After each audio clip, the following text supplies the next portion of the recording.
Hey everyone, and welcome. Today we're going to talk about business planning. Now, I know that sounds a little formal, right? But let's think about it a different way. Imagine you're about to go on an amazing journey. You're in the driver's seat and you get to decide exactly where you want to go. Any great adventure needs a destination, but you're not going to get very far without a map. And that right there is exactly what a business plan is. It's not some stuffy, boring document. Nope. It's your compass. It's your guide. It shows you the way and helps you navigate all the twists and turns ahead. So for our trip today, we've got 5 key stops. First, we're going to figure out what this map really is. Then, we'll see why your own personal history is the perfect place to start. We'll talk about failure, not as an end, but just as a rest stop. After that, we'll check out a real startup plan. And finally, we'll uncover the 5 most important keys to success. Ready? Let's All right, so let's start with the absolute basics. What in the world are we even talking about when we say business plan? When a group of student entrepreneurs were asked this very question, they didn't say it was a dream or a goal. The words they kept choosing were a map or a guide, and honestly, that's brilliant. Your dream is where all the energy comes from, for sure, but the map is what makes the whole journey possible. And this map needs to be super practical. It's got to answer all the big questions, right? Like, what are you actually building? Who are you building it for?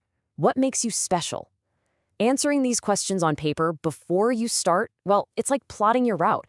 It helps you see the mountains and the tricky roads before you actually get there. And here's a great thought from one of those students, Anderson. He just hits the nail on the head here. The dream gives you the passion. That's the why. But the guide, the map, that gives you the how. It's that step-by-step process that turns a cool idea into a real, actual business. Okay, so where do you even start drawing this map? Well, the answer is a lot closer than you might think. It actually starts with you. Every set of footprints tells a story, right? It shows where someone has been. Well, your personal story, your experiences, your family, your values, that's not just your past. It's the starting point on your map. It's that little pin that says, you are here, and it gives your whole future journey a sense of meaning. Just take Anderson's story. His biggest inspiration came from his father's advice. And that advice, to follow wise people and to think big, became a core value for his own professional life. A lot of the time, your inspiration is hiding in the lessons you've already learned. Now, here's another really fascinating perspective, this time from a student named Carlos. He told a story about how he inspired someone to become a programmer just by pretending to be an expert for a photo.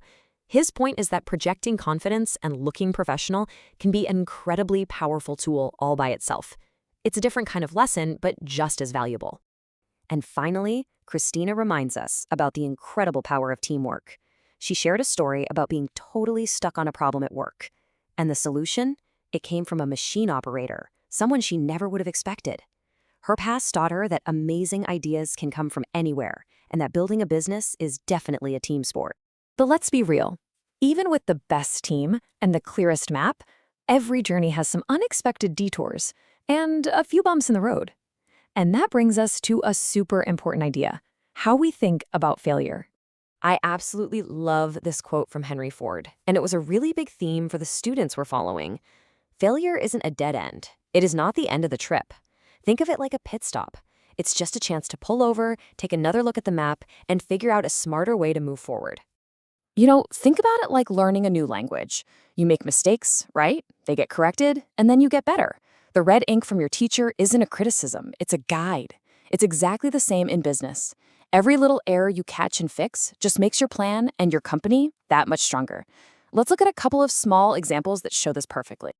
Okay, so check this out. The lesson here is that the little details matter a lot. Stop to eat sugar means you pause what you're doing in order to eat sugar. But stop eating sugar means you quit sugar altogether. That one tiny word changes the entire meaning. It's the same in business. A small mistake in your plan can send you in a completely wrong direction. Here's another one. For the police or by the police. Again, one little word makes a world of difference. The more you practice and the more you correct these small mistakes, the more fluent you get, both in a language and in business. Practice truly does make perfect. Okay, so we've talked about the map, our starting point, and how to deal with mistakes. Now let's see how this all comes together in a real-world example from Anderson's coursework. This is where the magic happens. Let's look at the very heart of Anderson's plan. He's not just opening another garage to fix cars. He found a much bigger problem to solve. A lot of people just don't trust mechanics. So his mission, what he's really selling, isn't just car repair. It's trust, it's honesty, it's satisfaction. Now that is a powerful foundation to build on. And when you have a mission that strong, the vision for the future gets really clear. He sees a business filled with happy, loyal customers. He knows he needs a physical location, what we call a brick-and-mortar shop, which is just a real building you can walk into. And look at this, he's even planned out his team. He knows he needs mechanics, an accountant, and salespeople. This is how a great idea becomes a real solid plan. Okay, we're heading into our final section. We have a plan, but what are the things that will actually decide if a new business makes it or not? The answer might actually surprise you. So some research identified the top 5 factors for success, and they ranked them by importance. The results are just fascinating. The actual idea, it's only number 3 on the list. Isn't that wild? It's less important than your team, and in the number 1 spot, timing. Why timing? Well, think about it. Even the most brilliant idea can totally fail if the world just isn't ready for it yet. Launching at the right moment is the single biggest key to success. And that brings our whole journey today full circle. Creating a business plan isn't really about predicting the future. It's about looking at your past, understanding where you are right now, and using all of that knowledge to create a guide, a map, that helps you move into the future intelligently, ready for whatever comes your way. So there you have it. You've got the tools. You understand the journey. You've seen how to draw your own map by looking at your story and learning from every little mistake. The door is wide open. So the only question left to ask is, what's your first step?